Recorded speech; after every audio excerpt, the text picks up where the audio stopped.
It's 3 a.m. in America. Is anybody going to answer that phone?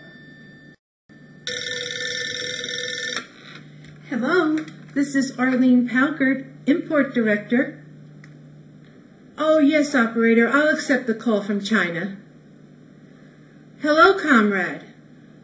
How can I help you? Oh, you want to speak to John McCain? No, he's not here. He's in Iraq for the next 100 years. Oh, then Hillary Clinton? No, she's in Bosnia dodging the sniper bullets. Barack Obama? He's on vacation with Reverend Wright. Is there anything I can help you with? Oh, do we import merchandise from China? Not at this time. There's too many recalls. Maybe later. Thank you.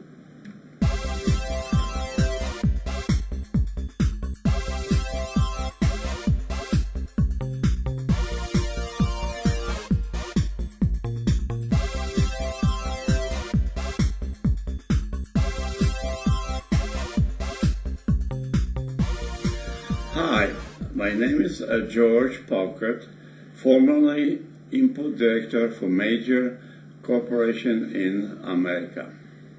And I'm Arlene Palkert, and George and I together had our own manufacturing rep business. And we're here today to explain to you the import, export, and manufacturers rep businesses. Now let me first start. The number one reason I'm today doing this intro, how to start your own business, because I see so much wrong and misinformation on the internet. People who've never been in this business, they print e-books and they sell you materials that if you try to get in that business, you'll never will. Now here's the beginner's guide to importing. I just paid $25 for it. I buy all my competition's products, and it's basically U.S. Customs directory and everything about U.S. Customs, the rules, the regulations.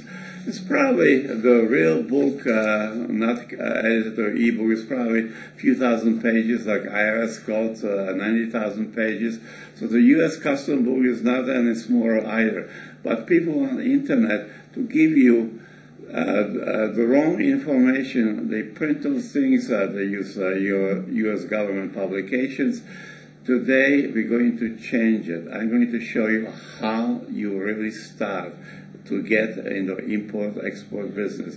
Now in the future videos, I'm going to be talking how to negotiate with foreign suppliers. We're going to be talking from where to buy merchandise and what type of merchandise. Today is just the basic intro about import-export.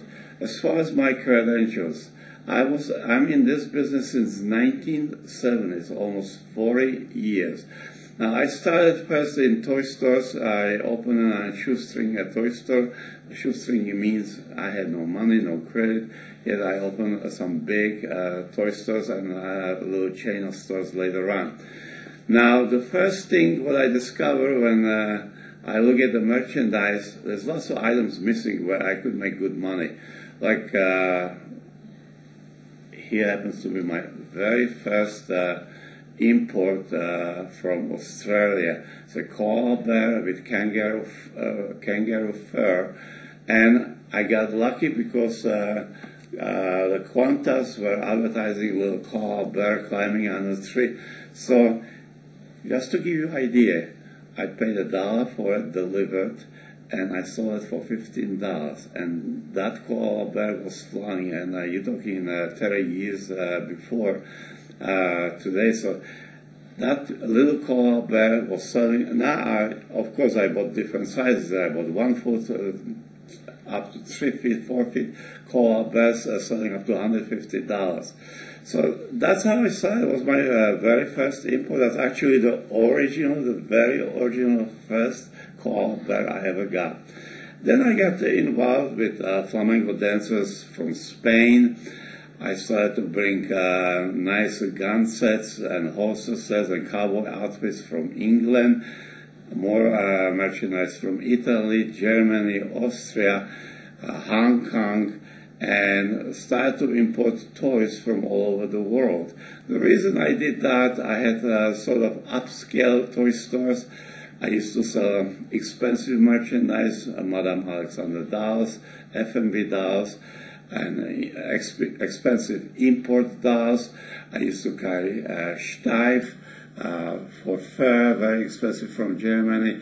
I used to have a full hobby department, and those trends that were going from $50 to $300, $500. I also had a full-scale model department, almost 34 years ago, $1,000 for just a model of helicopter that's early flying. It was lots of money at that time. But as I said, I had upscale toy stores, so I look for different type of merchandise than the discount stores do. But let's start how you get started in import-export business. The first thing you have to do is decide what type of product you want to import, and the number one thing is you have to sell it before you buy it. Now, I'm sure you've never heard of before. I'll explain. You have to sell it before you buy it. Now, if you have retail stores like I had, later I worked for Kellogg showrooms. Now, we had the opportunity to unload products that didn't sell because we had the retail space.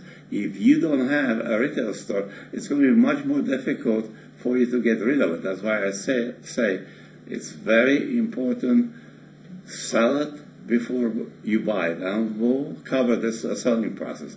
But the first, you should decide what type of merchandise you would like to bring from whatever country. You should probably go by your hobbies. Let's say you play golf, so it definitely should be something with golf. Let's say you're fishing, so it should be something about fishing. See, the reason I'm saying that is because you want to bring items you know something about them.